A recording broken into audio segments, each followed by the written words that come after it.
আল্লাহ জাল্লা শানু যেন ওই কুরআনকে যেন আবু লাহাব আবু জাহেলের মতন যেন মৃত্যুকে করে দুনিয়া থেকে বিদায় করেন।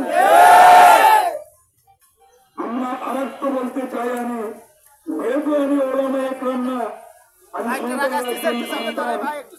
আজকে হয়তো অতীতের যে শরীর শাসক ছিল, এই শরীর শাসক থাকলে হয়তো আমরা এরকম সমাবেশ করতে পারতাম কিনা। অতীতে দেখেছি আমরা দীর্ঘ 17টি বছর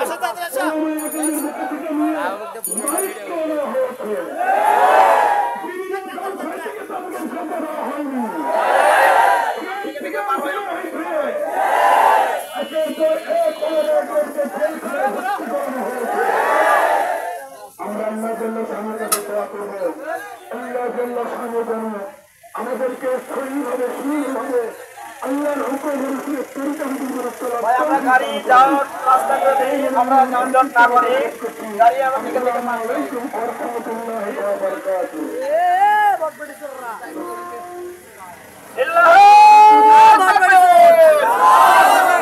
আজকের মানববন্ধন কর্মসূচির শেষ সমাপ্তি সাংবাদিকের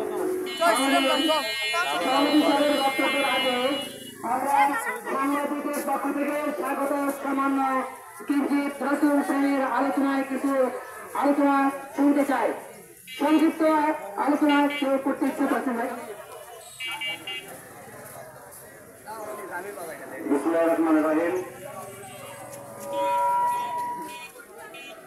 মুসলমানদের কলিজার টুকরা আমাদের প্রিয় নবী হযরত মুহাম্মদ সাল্লাল্লাহু আলাইহি সাল্লামকে দিয়ে এর আগে বিশ্বের বিভিন্ন দেশে কুচক্র এবং কিছু বিধর্মীরা অনেক কটূক্তি এবং ব্যঙ্গাত্মক করেছে, আমরা সেটা দেখেছি। এই ধরনের কটূক্তি এবং ব্যঙ্গ করে যারা কথা বলে তাদের শাস্তি আমরা দাবি করে আসছি, কিন্তু কারো শাস্তি আমরা দেখি নাই। সামনে পেয়ে এবং সমগ্র বিশ্বের মুসলমান জাতি তাদেরকে টেনে হেঁচড়ে এবং তাদেরকে সর্বোচ্চ শাস্তি প্রদান করে আর যাতে কোনো কুলাঙ্গার কোনো কটূক্তিকারী আমাদের কলিজার টুকরা নবীকে নিয়ে আর যেন কোনো বাজে মন্তব্য না করতে পারে, সেই দিকে বিশ্বের সকল মুসলমানকে সজাগ থাকার জন্য আমি বিশেষভাবে অনুরোধ করছি।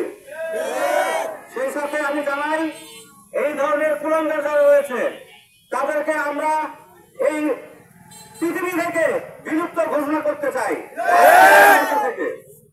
সম্মানিত ওলামা পরিষদের পক্ষ থেকে আজকের এই নবীর যে প্রেম ভালোবাসায় উদ্বুদ্ধ হয়ে যারা এখানে উপস্থিত হয়েছেন